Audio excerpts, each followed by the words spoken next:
नागपूरमध्ये उद्धव ठाकरे यांच्या शिवसेनेकडून आज रामरक्षा आंदोलन होतंय, तर पुण्यामध्ये मुख्यमंत्री देवेंद्र फडणवीस बोलतायत। पद्धतीची व्यवस्था या रस्त्याच्या माध्यमातून आपण निश्चितपणे केलेली आहे आणि म्हणून मला असं वाटतं खरं म्हणजे पहिल्यांदा हा प्रयोग नागपूरला झाला। खरं तर नितीनजी हा प्रयोग त्याच्या आधी जर लक्षात आला असता तर 2015 साली जे आम्ही मुंबईमध्ये मेट्रोचे वेस्टर्न एक्सप्रेसवेवर जे कॉरिडॉर तयार केले त्या ठिकाणी जर हे डिझाईन आम्हाला मिळालं असतं तर आज वेस्टर्न एक्सप्रेसवे पूर्णपणे डिकंजेस्ट झाला असता, पण दुर्दैवाने ते डिझाईन नंतर आलं। पण आता मात्र हे आपण तयार केलेलं जे डिझाईन आहे हे संपूर्ण भारताने स्वीकारलेलं आहे आणि यामुळे खूप मोठ्या प्रमाणात पैशाची बचत होते, जागेची बचत होते आणि त्यातनं लोकांना चांगल्या पद्धतीने जो काही फायदा आहे तो होतोय।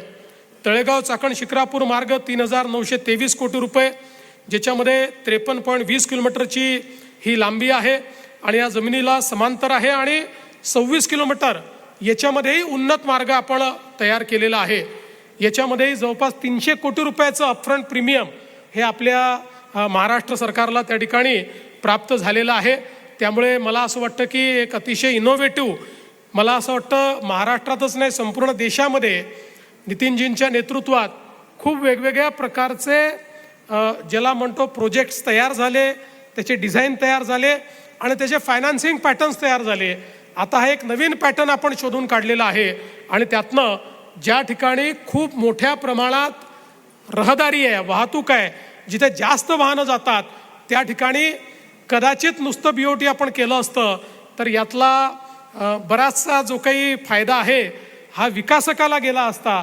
तो फायदा राज्य सरकारकडे कसा घ्यायचा ह्याचाही फायदा आपण या माध्यमातून केलेला आहे आणि त्यामुळे पुढच्या काळामध्ये अगदी JNPT पासनं आपल्याला सहज या ठिकाणी छत्रपती संभाजीनगर, पुणे, पिंपरी चिंचवड सगळ्या औद्योगिक वसाहतीपर्यंत जाण्याकरता एक महत्त्वाचा फायदा यातनं होणार आहे। हडपसर ते यवत हा जो मार्ग आहे हाही जवळपास 5262 कोटी रुपयाचा आहे। याच्यामध्ये 31 किलोमीटर याची लांबी आहे, 25.80 किलोमीटरचा जवळपास 6 पदरी उन्नत मार्ग आहे, 31.65 किलोमीटरचा समांतर 6 पदरी, म्हणजे वरही 6 पदरी आणि खाली 6 पदरी। आपण विचार करू शकता आज आपण ज्यावेळेस इथनं जातो त्यावेळेस आपल्याला काय ट्रॅफिकचा सामना करावा लागतो, पण 6 पदरी रोड खाली आणि 6 पदरी रोड वर केल्यानंतर सीमलेसली आपण जाऊ शकू। 50 मिनिटाचा वेळ हा किमान आपला त्या माध्यमातनं वाचणार आहे, त्यातनं आपलं डिझेल पेट्रोल सगळं वाचणार आहे, प्रदूषण कमी होणार आहे आणि याही प्रकल्पातनं जवळपास 250 कोटी रुपये अपफ्रंट आपल्याला या ठिकाणी प्रीमियम मिळालेला आहे आणि म्हणून अतिशय चांगल्या पद्धतीनं ही सगळी या ठिकाणी कारवाई जी आहे ती आपण करतोय। पुढच्या काळामध्ये नव्या पुरंदर विमानतळाशी कनेक्टिव्हिटी देखील वाढवण्याचं काम आपण या ठिकाणी करतो। मी आत्ताच श्रावण हर्डीकरशी चर्चा केली आणि आपला जो दिवे घाट आहे या दिवे घाटामध्ये जर आपण एक ट्विन टनेल तयार केला आणि त्या ठिकाणी ट्विन टनेलच्या माध्यमातून जर आपण मेट्रो आणि रस्ता हा त्या टनेलमधनं नेला तर पुरंदर एअरपोर्टला जाण्याकरता आपला जो वेळ आहे हा अतिशय कमी होईल आणि सिग्नल फ्री पद्धतीनं आपल्याला मोठ्या एका स्ट्रेचमध्ये पुरंदर एअरपोर्टला पोहोचता येईल। पूर्वी लोकांना असं वाटायचं पुरंदर एअरपोर्ट हे केवळ एक स्वप्न आहे, पण मी निश्चितपणे या ठिकाणी सांगू इच्छितो की आता 50% जास्त ॲक्विजिशन पैसे देऊन पूर्ण झालेलं आहे। त्यामुळे आता आम्हाला त्याचं टेंडर काढता येईल आणि 91% लोकांनी स्वतः त्याच्याबद्दल आपली संमती दिलेली आहे।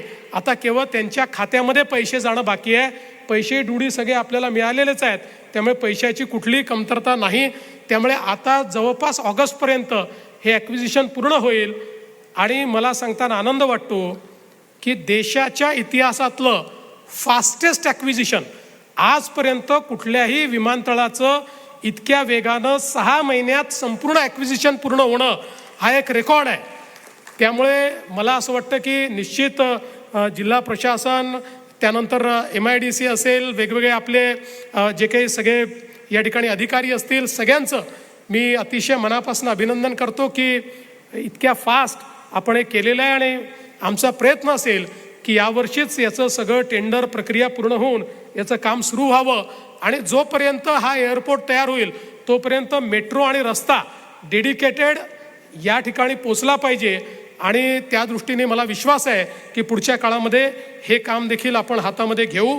आणि हे सगळं करत असताना खरं म्हणजे आता या तिन्ही रस्त्यांना 4 वर्षाची वेळ आपण दिली आहे, पण आमचं या टर्मचं आयुष्य हे 2029 पर्यंतच आहे आणि तुम्ही 2030 सांगता, म्हणजे पुढच्या वेळेस आम्ही येणारच आहोत, तो प्रश्न नाही आहे. पण शेवटी आमचं जे काही राजकीय आयुष्य असतं ते एकेका टर्मचं असतं. त्यामुळे हे जे 4 वर्ष तुम्ही म्हटलेले आहेत, आम्ही सगळ्या अडचणी तुमच्या दूर करतो आहोत आणि BOT आहे, लवकर झालं तर फायदा मिळणार आहे. त्यामुळे तुम्ही प्रयत्न केला तर मला विश्वास आहे की 3.25 ते 3.5 वर्षामध्ये हे काम निश्चितपणे या ठिकाणी पूर्ण केलं जाऊ शकतं आणि म्हणून त्या वेगानं हे काम आपण पूर्ण करावं अशा प्रकारची माझी तुम्हाला विनंती आहे.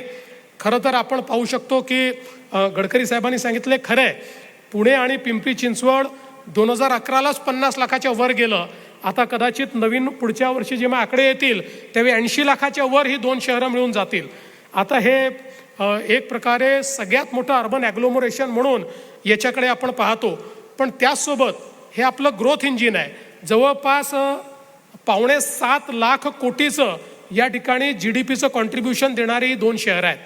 आणि पुढच्या काळामध्ये पुणे ग्रोथ हब ही जी काही आपण या ठिकाणी संकल्पना मांडलेली आहे, या ठिकाणचे जे काही इतर प्रकल्प आपण करतो, मग पुण्याचा आउटर रिंग रोड आहे, इनर रिंग रोड आहे, SCMTR आहे, या सगळ्यामुळे आणि आता हे जे 3 रस्ते आपण करतोय, परत आपण पुणे ते नाशिक रोड फाटा ज्याचा आपण उल्लेख केला, 130 कोटी रुपये द्यायचे, ते आम्ही एका 15 दिवसात देऊन टाकू आणि त्याचंही ॲक्विजिशन करून टाकू, म्हणजे त्याचंही भूमिपूजन आपल्याला इमिजिएट करता येईल.